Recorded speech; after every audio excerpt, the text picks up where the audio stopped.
So today we're kicking off our DIY gift series with some homemade dish soap. I do want to start with a disclaimer though. We will be working with lye, so make sure you're protected with gloves, goggles, long sleeves, whatever it takes. I will have all of my favorite protective gear linked in all of my storefronts as well as on the blog, and I will link the full blog post in the description of this video so you can print off instructions if you need to. But to start it off, I thrifted some really cute bowls. I'm going to be gifting the brown ones, but the blue ones I got from my kitchen.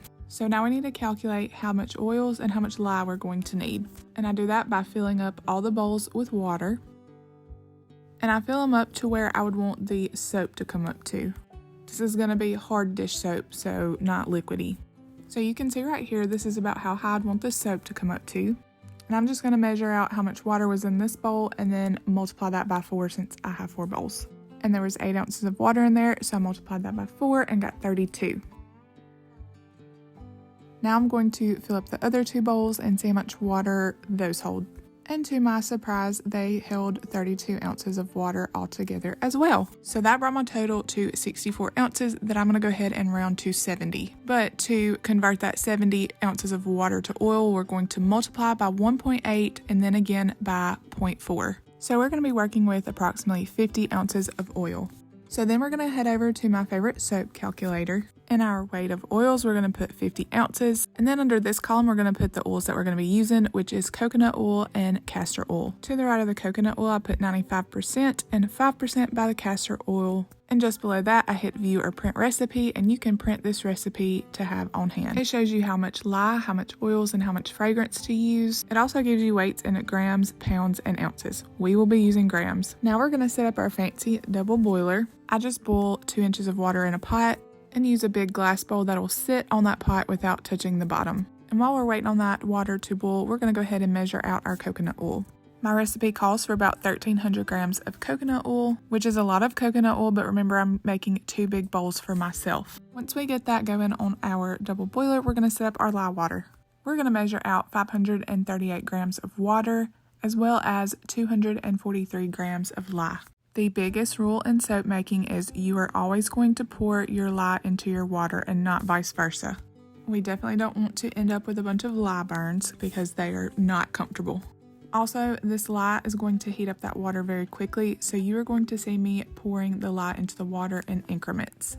I'm going to pour a little bit of lye and then stir and let it sit for a little while, then come back, pour a little more lye, stir, and then let it sit for a while. Also, before we add our lye water into our oil to create the soap, we want the temp of the lye water and the oils to be somewhere between 105 and 120 degrees Fahrenheit, and ideally within 10 degrees of each other. So adding the lye to the water slowly kind of gives you a little more control of the temperature. And as you can see here, my double boiler is doing just fine melting those oils down.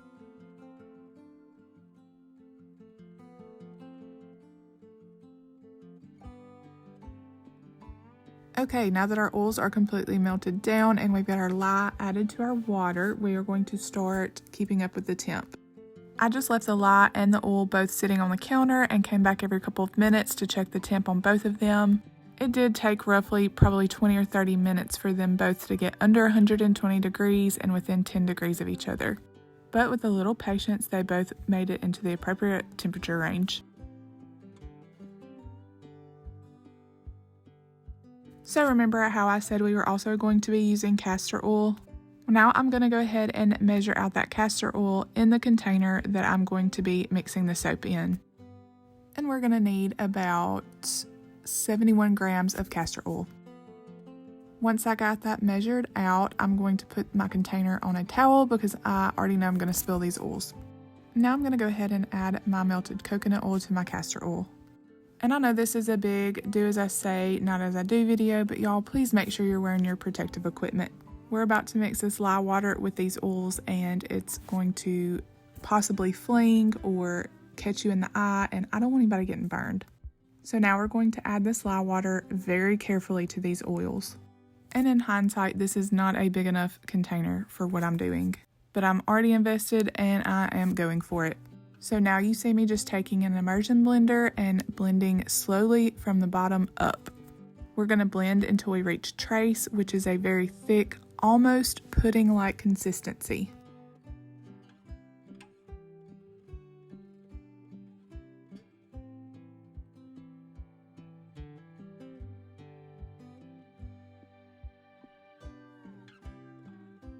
This part also requires a lot of patience because it takes a few minutes to reach that trace.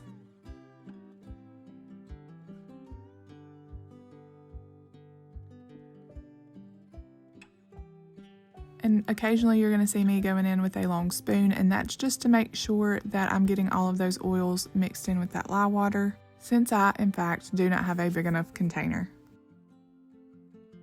But like I said, I will put in my Amazon storefront, my Walmart storefront, and my LTK all of my favorite soap making supplies within a good budget range. And a lot of this stuff can be found at Hobby Lobby if you have one of those close as well. But I think I ended up mixing with this immersion blender for probably 5 minutes. I will spare y'all and cut some of that out, but this is basically what I did for 5 minutes until I reached that consistency that I needed. And it's hard to see that consistency from this angle, but I have reached the pudding consistency. I'm going to throw my immersion blender in the sink, and when I start to pour this soap, you will see the exact consistency I'm talking about. So here I am filling up the bowls, and you can see that you're still able to pour the soap, but it is thick. But as a fair warning, this thickens up every second, so you gotta kind of move fast when you're filling these bowls. Also, when you get your bowl filled, take it and kind of tap it on the counter so that it will knock any air bubbles out.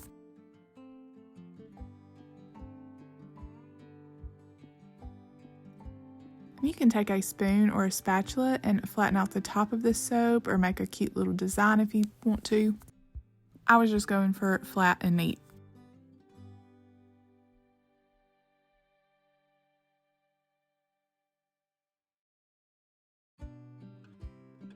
You can see by this second bowl it's already getting too thick to pour, so I'm going to have to take a spoon and kind of spoon it out into the bowl.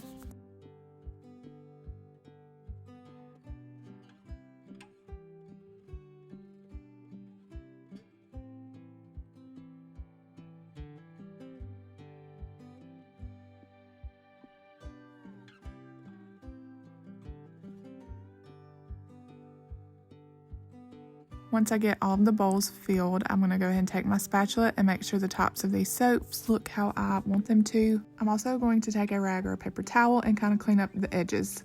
Once I've done that, I'm going to put them somewhere safe and let them sit for 2 days. And this is what they look like roughly 36 hours later. The lighting's terrible, but we are dealing with some soda ash, which is some white film on top, and I'm just going to take a wet paper towel and wipe that off. Soda ash is purely cosmetic and will not hurt anything. You actually don't even have to wipe it off if you don't want to. I just wanted it to look better. Also, if you have a handheld steamer, you can throw some steam at the top of these soap bars and that will get rid of the soda ash as well.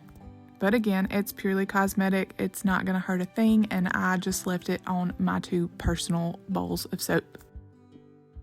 I'm also going to take a little paper towel and clean up the edges because some soap kind of dried there, and you can see it a little bit in this video. I just kind of want to dress them up a little bit since they are going to be gifted. And you know I had to make a cute little label in Canva and print that out on a thermal label. I get tons of questions on how I make my labels and what printers I use, so if you are interested in a tutorial on that, let me know in the comments. This soap really needs to cure for 4 to 6 weeks before we cover it or throw it in a bag, but for the video's sake, I'm going to wrap up one of these just to show you how I would gift it. First, I'm going to throw this bowl in a cellophane bag and kind of see where my label needs to go.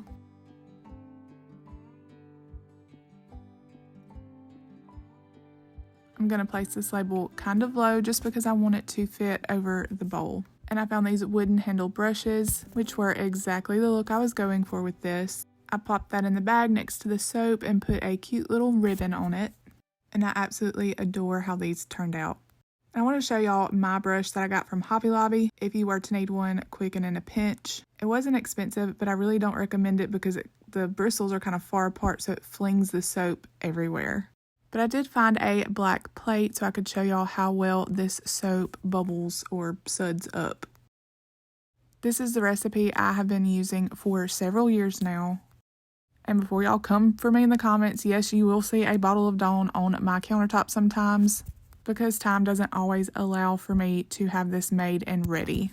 But I will say I do prefer this recipe over the Dawn dish soap. It cleans well and it is super cute. So what else would y'all like to see me make for this DIY gift series?